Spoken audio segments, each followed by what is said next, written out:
Hola, ¿cómo están? Les traigo este aporte que los puede ayudar en la comprensión de la definición formal del límite de una función en un número o punto. ¿Por qué número? Porque hace referencia a el dominio de las funciones que nosotros estudiamos, que son los números reales. ¿Por qué punto? En algunos textos porque existe una correspondencia biunívoca entre los números reales y los puntos de la recta real.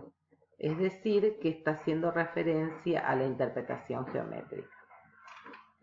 El estudio del límite es un estudio local. Interesa saber qué ocurre con los valores de la función, las imágenes de esta función f, a medida que la variable independiente x se aproxima o toma valores muy próximos a un número a que estamos estudiando. El estudio del límite es local, se estudia qué pasa con los valores de la función cuando la variable x toma valores en un entorno reducido del punto. ¿Qué es un entorno reducido? Es un intervalo abierto que contiene a, donde a está excluido. Es decir, no se considera lo que ocurre en el punto A, sino en las proximidades del punto en una vecindad. A puede estar definida, puede tener imagen o no, como en este caso ustedes pueden ver que acá la función f no tiene imagen, A no tiene imagen en la función f, sin embargo tiene límite. Cuando los valores de x toman valores muy próximos a, la función toma valores muy próximos a un número L que dimos en llamar L, que será el límite de la función. Si x toma valores muy próximos a A con valores mayores, vemos que también acá la función se aproxima a ese número L. Entonces, L es límite de una función f cuando x tiende a A si para todo epsilon mayor que 0 existe un delta mayor que 0, tal que si la distancia entre el valor que toma x y el número a es menor a delta, entonces la distancia que toma el valor de la función y el número L es menor a un epsilon. Epsilon y delta son números positivos muy pequeños. De hecho, fíjense que acá está la barra de intervalo, lo que está indicando que es una diferencia positiva. Es decir, que va a ser muy pequeña. Y 0 está excluido porque no se estudia, x nunca va a tomar el valor de a, es decir, no se estudia lo que pasa en a, sino en las proximidades del número a. En el gráfico anterior vimos como una función que no estaba definida para el número a tenía límite L. Podemos tener el caso como la gráfica, una función como muestra la gráfica de la izquierda, en que la función está definida para ese número a, existe f de a, y coincide con el límite. A medida que la variable independiente x se aproxima a, tanto por izquierda como por derecha, la función se aproxima al número L, que en este caso coincide con f de a, o sea, con la imagen de a. Esto ocurre, por ejemplo, en las funciones polinómicas, donde el límite de la función cuando x tiende a coincide con el valor del polinomio evaluado en a, o sea, con p de a. Puede ocurrir que la función, el valor de la función para x igual a a no coincida con el límite. Por ejemplo, en esta gráfica lo que nos muestra es una función, ¿está?, donde para el valor de a, la imagen es f de a. Sin embargo, cuando la variable independiente x se aproxima a este número, vemos que la función se aproxima al número L aquí abajo. Y cuando la variable independiente se aproxima por derecha, o sea, con valores mayores, la función también se aproxima a ese número L. Es decir, que este L es el límite de la función cuando x tiende a A.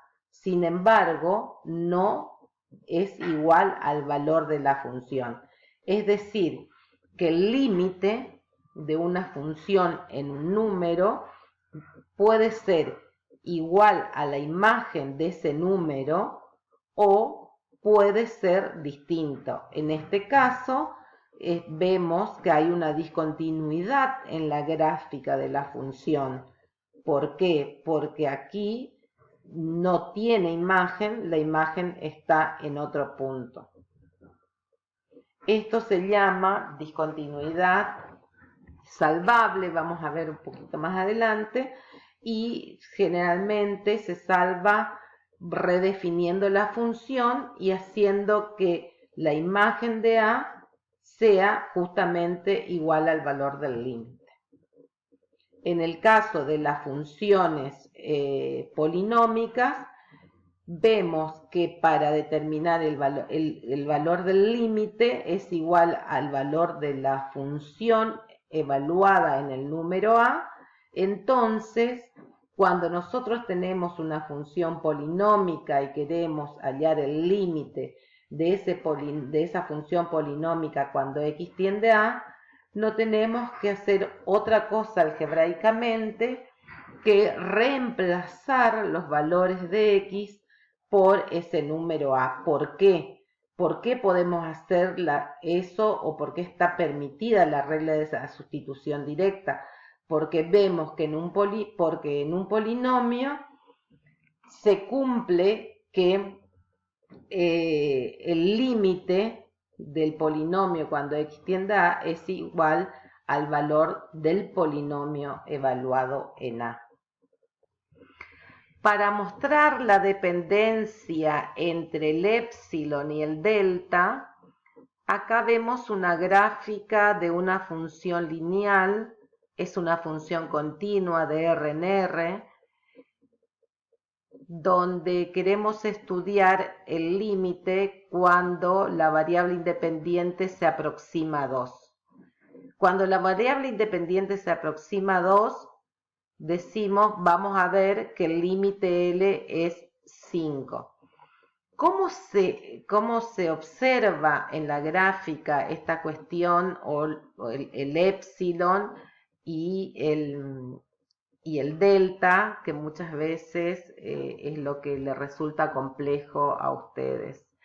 Vemos acá que si nosotros queremos una aproximación al límite, nosotros vamos a definir qué aproximación queremos al límite de la función.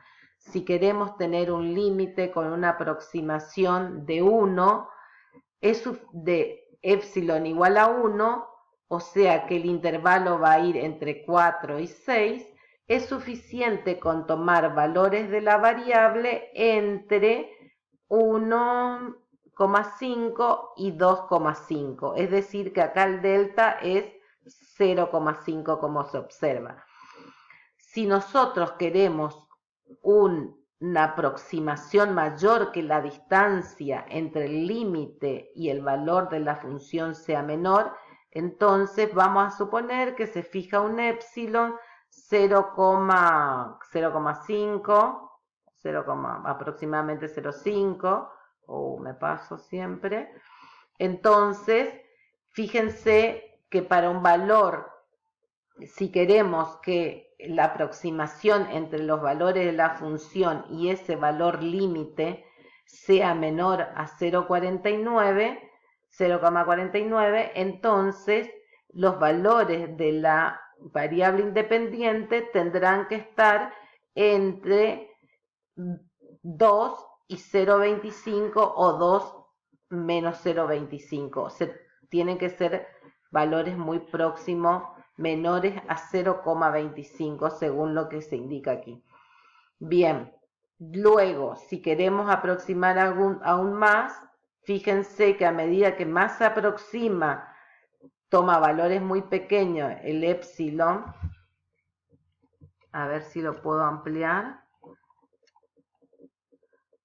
Para 0,15 en epsilon o 0,1, ahí en 5 epsilon es 0, pero para valores de 0,15 tendrá que ser la variable independiente estar a una distancia menor a 0,07.